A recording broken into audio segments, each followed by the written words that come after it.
ఉషోదయం ప్రేమించు కాపరి ఉషా కిరణాలు ఉదయకాలపు వాక్య ధ్యానంకు మిమ్మల్ని ఆహ్వానిస్తున్నాం. ప్రార్థన. మమ్మల్ని మిక్కిలిగా ప్రేమిస్తున్న పరలోకపు తండ్రి, ఈ ఉదయకాల సమయానికై వందనములు స్తోత్రములు చెల్లించుకుంటున్నాం.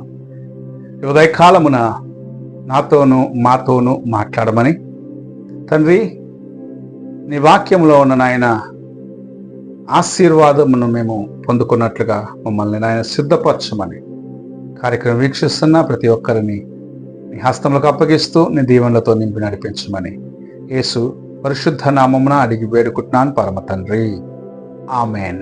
ఈ ఉదయకాలపు వాక్య భాగము తెస్సలోనికులకు రాసిన మొదటి పత్రిక 4వ అధ్యాయము 2వ వచనము నుండి 5వ వచనం వరకున్న వాక్య భాగమును చదువుకుందాం. కాగా మీరిలాగు నడుచుకొని దేవుని సంతోషపరచవలెనో మా వలన నేర్చుకొనిన ప్రకారముగా మీరు నడుచుకొనుచున్నారు. ఈ విషయములో మీరు అంతకంతకు అభివృద్ధి పొందవలెనని మిమ్మును వేడుకొని ప్రభువైన యేసునందు హెచ్చరించుచున్నాము. మీరు పరిశుద్ధులగుటయే, అనగా మీరు జారత్వమునకు దూరముగా ఉండుటయే దేవుని చిత్తము.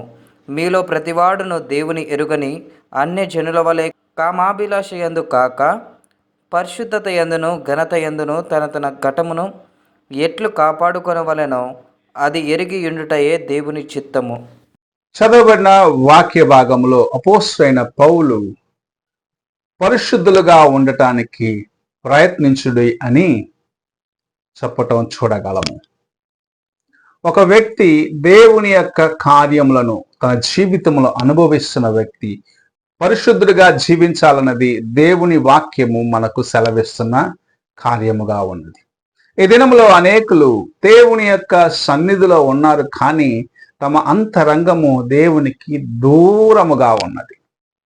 తాము పరిశుద్ధులుగా జీవించినట్లు నటన చేస్తున్నారు, కానీ తమ అంతరంగములో పాపమును దాచిపెట్టుకుంటున్నారు.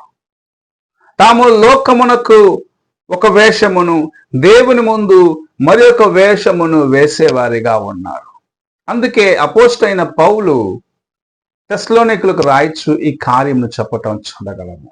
నీ హృదయములో, నీ అంతరంగములో శరీర కార్యములను, శరీర ఆశలను, జాగ్రత్తపు కార్యములను దాచిపెట్టుకొని దేవునికి ముందు నీవు పరిశుద్ధుడిగా జీవించేనట్లు నటించవద్దు అంటూ ఉన్నాడు.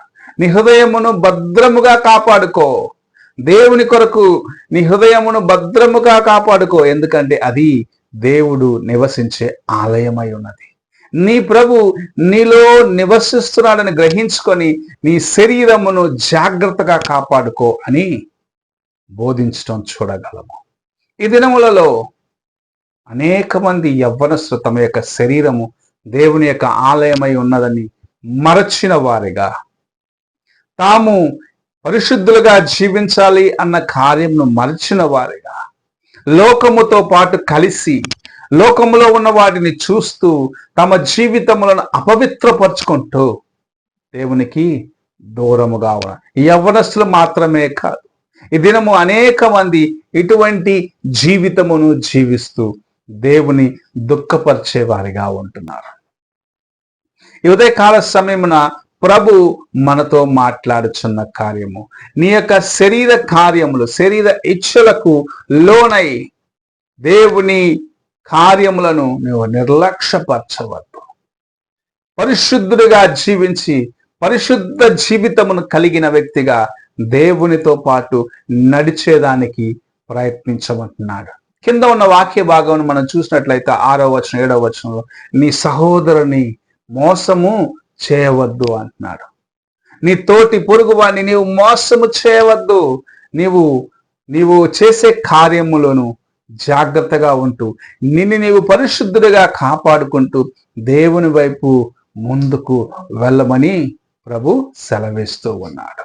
ఎవరైతే పరిశుద్ధులుగా జీవిస్తూ ఎవరిని మోసగించకుండా, ఎవరి అవసరతలో వారిపైన తమ యొక్క అధికారము చలాయించకుండా, వారిని మోసము చేసేవారిగా ఉండకుండా తమ హృదయాన్ని పరిశుద్ధముగా కాపాడుకుంటారో వారు దేవునికి సమీపముగా ఉన్నారు అని దేవుని యొక్క వాక్యం సెలవు. అయితే ఎవరైతే ఈ కార్యములను నిర్లక్ష్యపరుస్తున్నారో, తమ్ము తాము పరిశుద్ధులుగా కాపాడుకొనకుండా అవసరము వచ్చినప్పుడెల్లా తమకు ఇష్టానుసారముగా బలహీనముగా ఉన్న వ్యక్తి పైన తన బలమును ప్రయోగించే వారిగా ఉన్నట్లయితే వారు దేవుని వాక్యం నిర్లక్ష్యపరిచేదాన్ని బట్టి వారు దేవుని నిర్లక్ష్యపరుస్తున్నారని ఇక్కడ అపోస్తలుడైన పౌలు హెచ్చరిస్తూ ఉన్నాడు. నీవు దేవుని నిర్లక్ష్యపరుస్తున్నావా? దేవుని యొక్క ప్రేమను నిర్లక్ష్యపరుస్తున్నావా? ఆయన నీతో మాట్లాడిన కార్యమును నిర్లక్ష్యపరుస్తూ నీకు ఇష్టం వచ్చిన రీతిగా జీవిస్తున్నావేమో. ఒక్కసారి నీ హృదయాన్ని పరీక్షించుకోమని ప్రభు నీతో మాట్లాడుచూ ఉన్నాడు. నీ శరీరం అనే దేవాలయంను కాపాడుకో, ఎవరిని మోసగించవద్దు అని ప్రభు హెచ్చరిస్తున్నారు. ఈ రెండు కార్యములు చేసే వ్యక్తి ఎన్నటికీ సంతోషముగా దేవుని సన్నిధిలో ఉండగా, అనగా తన హృదయాన్ని పరిశుద్ధముగా కాపాడుకుంటూ ఎవరి పట్ల ఎటువంటి చెడు తలంపు లేనివాడు దేవునితో సమాధానముగా ఉండగలడనేది మనము ఎరిగి ఉన్నాము. అలాంటి జీవితము కోసము నీవు నేను ఆశ కలిగి ఉండాలని ప్రభు ఈ ఉదయకాల సమయమున నీతో మాట్లాడుచూ ఉన్నాడు. నీవు దేవుని యొక్క వాక్యమును విని నిర్లక్ష్యము చేసినట్లయితే, నీవు దేవుని యొక్క వాక్యమును నిర్లక్ష్యము చేయటం కాదు, దేవుని నిర్లక్ష్యము చేస్తున్నావు అని ప్రభు నిన్ను హెచ్చరిస్తూ ఉన్నాడు. నీవు ఆయన నిర్లక్ష్యము చేసిన ఎడల ఒక దినము రాక తప్పదు. ఆ దినమున నీవు ఎవరో అని నేను ఎరుగనని యేసు ప్రభు తన తండ్రికి ముందుగా నిన్ను గురించి సాక్ష్యము చెప్తాడేమో.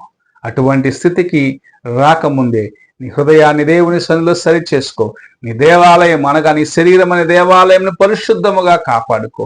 ఇతరుల పట్ల ఎటువంటి ఈర్ష, పగ, లేకపోతే ఇతరుల మోసగించే ఏ కార్యము నీ జీవితంలో లేకుండా పరిశుద్ధముగా జీవించేదానికి, పరిశుద్ధుడివిగా జీవించేదానికి ప్రయత్నించు. అప్పుడు దేవుని యొక్క కార్యములను నీ జీవితంలో ఆయన సంపూర్ణము చేస్తాడు. ఎలాగున్నావో ఒక్కసారి నీవు పరీక్షించుకో. ప్రార్థన చేసుకున్నా.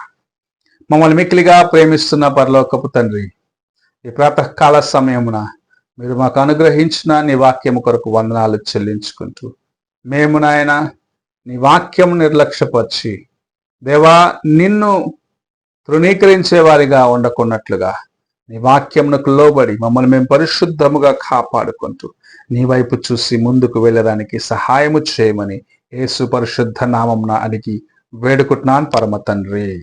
ఆమెన్. తండ్రి అయిన దేవుని ప్రేమ, కుమారుడైన క్రీస్తు కృప, ఆదరణకర్త అయిన పరిశుద్ధాత్మిక సహవాసము ఇప్పుడును ఎల్లప్పుడూ తోడై ఉండి సదాకాలము నడిపించును గాక. ఆమెన్.